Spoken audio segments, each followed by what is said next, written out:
Voici encore une autre histoire que j'aimerais partager avec vous. Cette histoire m'a été confiée par une sœur. Cette sœur, vraiment, c'est son frère qui a vécu, qui a traversé des moments difficiles. Aujourd'hui, j'aimerais dire à tous ceux qui m'écoutent, vous savez, il y a des personnes, quand ils sont malades, quand ils sont couchés sur lit d'hôpital, ou soit ils sont à la maison, s'il vous plaît, c'est-à-dire triez des personnes qui viennent vous rendre visite ou qui viennent vous soutenir. Visiter, c'est-à-dire trier beaucoup ces personnes-là. Parce que lui, il a été échappé, mais quand on dit vrai, échappe même échappatoire. Lui, il était dedans. Mais Dieu a fait que, aujourd'hui, il est resté en vie et il est venu relater l'histoire en question à sa soeur.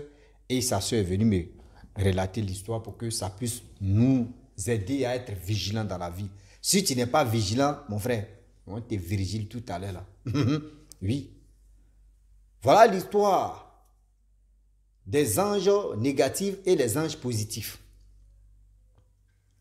On va quand même écouter l'histoire. Quand une personne te dit, je ne veux pas voir telle personne, il faut refuser à mettre dans l'immédiat. Si la personne est couchée sur son lit d'hôpital et il dit, je ne veux pas voir telle personne, je ne veux pas si celui-là rentre ici, je ne veux pas, écoutez bien, ne dites pas que oui, tu es malade, tout le monde peut venir te voir, il ne faut pas faire ça.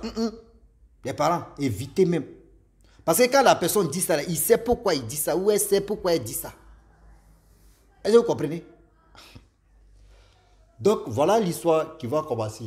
Mais bien avant que je partage cette histoire-là, j'ai dit à tous ceux qui m'écoutent que voilà un nouveau projet qui est là, ceux qui sont précisément en Côte d'Ivoire et encore à Abidjan, ceux qui veulent vraiment participer aux cinéastes et aux web-séries, etc., etc., les mamans, les papas, on ne cherche pas les gens qui ont bac plus Z ou bac W ou BPC Z ou BPC W. Non.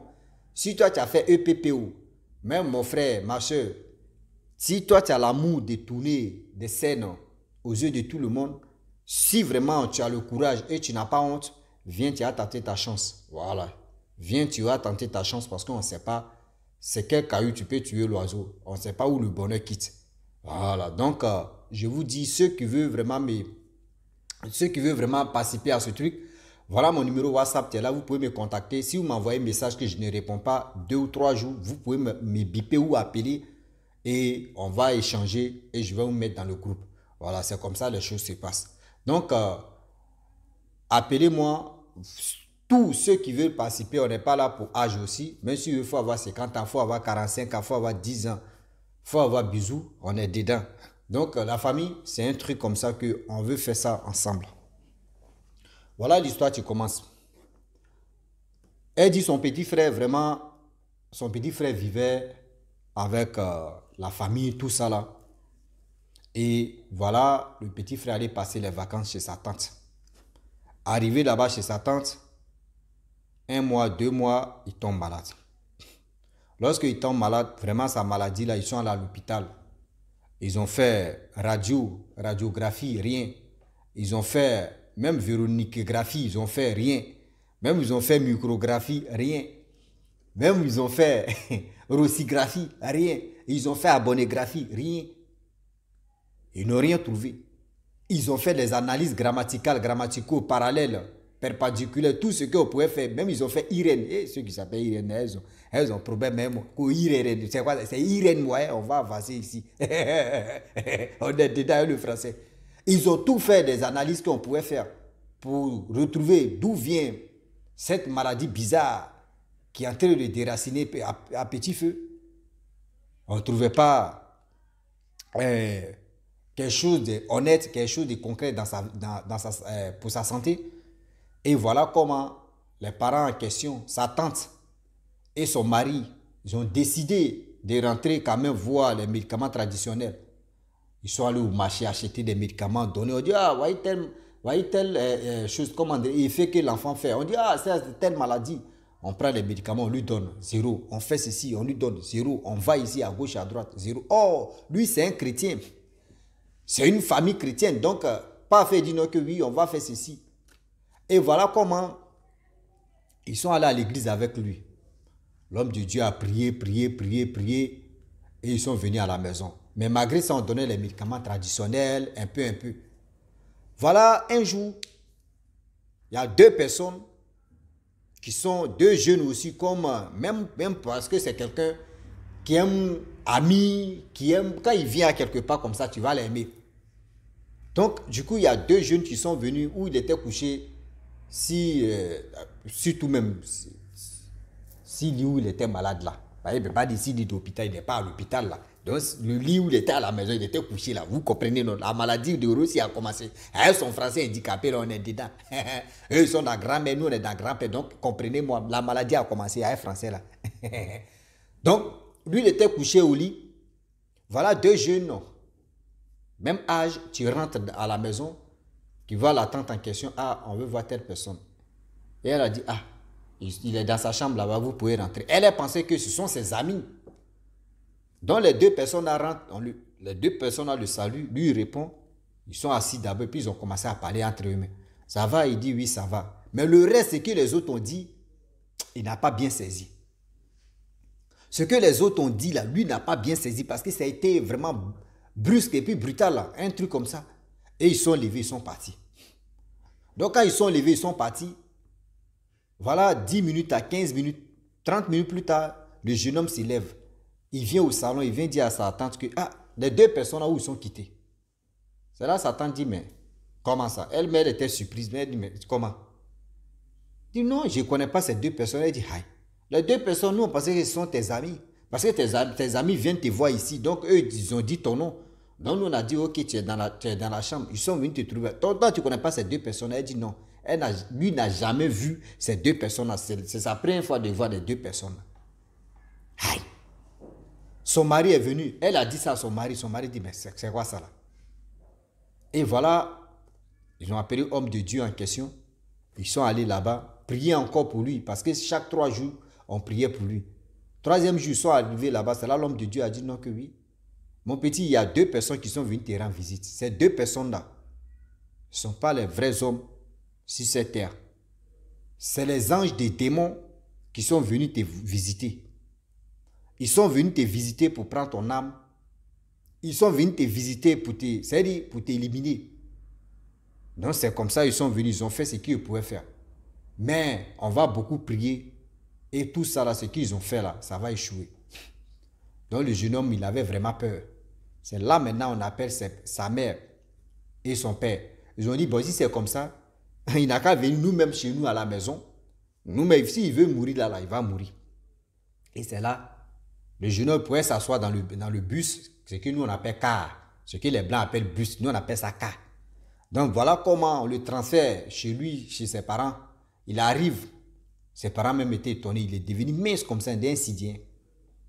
Mais il pouvait parler un peu. Et voilà comment les parents aussi, ils étaient chrétiens, ils l'ont pris, ils l'ont amené à l'église, ils ont prié pour lui. Les parents même, ils ont commencé à faire des médicaments traditionnels. Voilà la tante qui s'inquiétait. Chaque minute, elle appelait comment les choses se passent, comment ça est, comment ceci, comment cela. Mes parents, voilà encore autres deux jeunes qui sont venus encore chez ses parents. On est venu voir notre ami telle personne. Les parents aussi, c'est-à-dire la maman même et le papa même de ce jeune homme aussi a donné la route. Ah, il est dans la chambre là-bas, la chambre des garçons, il est couché là-bas. Eux-mêmes, les deux personnes aussi arrivent là-bas, causent avec lui pour dire non que oui, ça va aller. Que ça va aller. Tu vas te retrouver, tu vas retrouver ta santé. Et ils ont prié là-bas. C'est-à-dire lui, il était couché et puis les deux personnes ont prié et ils sont partis. Ils reçoivent encore, ils demandent, ah, maman, c'est vous avez envoyé les gens de Dieu là, si tous les, voilà, voilà, mais ce n'est pas les gens de Dieu seulement. Tu me traumatises, hein. Ah. Bon, il ne peut pas dire des anges aussi, parce que s'il dit des anges, c'est que toi, tu vas clair que c'est ange ou c'est pas ange. Donc, tu as envoyé des hommes de Dieu pour venir prier. C'est là, la mère a dit, et le père a dit, non. Ce sont tes deux amis qui voulaient te voir et qui sont allés dans ta chambre là-bas. Il dit, non, lui, il ne connaît pas ces personnes-là. Ah! C'est là maintenant, il dit maintenant que ça fait 2 fois que ça lui arrive. Quand il était chez sa tante là-bas, il y avait 2 personnes qui sont venues le voir. Or, ces 2 personnes, on allait voir un homme de Dieu. L'homme de Dieu a dit non, que ces 2 personnes-là, vraiment, ce sont des personnes maléfiques. Ce sont des personnes, des anges de Satan qui sont venus vraiment le récupérer, faire ceci. La mère a dit, ah bon. Et voilà comment on appelle l'homme de Dieu de leur maman. Il a dit non, la mission accomplie. que Dieu a dit non, qu'il a envoyé ses anges. Et ce sont ces anges-là qui sont venus prier pour lui. Tout ce qu'ils ont programmé, tout ce qui était programmé va aller de là. C'est-à-dire, va être anéanti. C'est-à-dire, ça ne va pas vraiment être lieu. Donc, le gars va retrouver sa santé. Vous comprenez? Donc, voilà comment le jeune homme en question, quand le pasteur de leur maman a dit ça, eux tous ont commencé à crier de joie. Moi-même, j'étais des passages. Ce jour-là, il était des passages. Je commence à voir là-bas, tout le monde en train de crier. Vous-même, vous connaissez en Afrique, où il y a bruit et puis il y a la joie là-bas, on s'est écouté. S'il n'y a pas mangé, ou s'il n'y a pas un barré là-bas, c'est-à-dire, nous, on a fini ça. Donc, on allait écouter. Moi aussi, j'étais avec mes abonnés, on allait écouter là. C'est là on a pris aussi. Mais tous les docs là, c'était pas.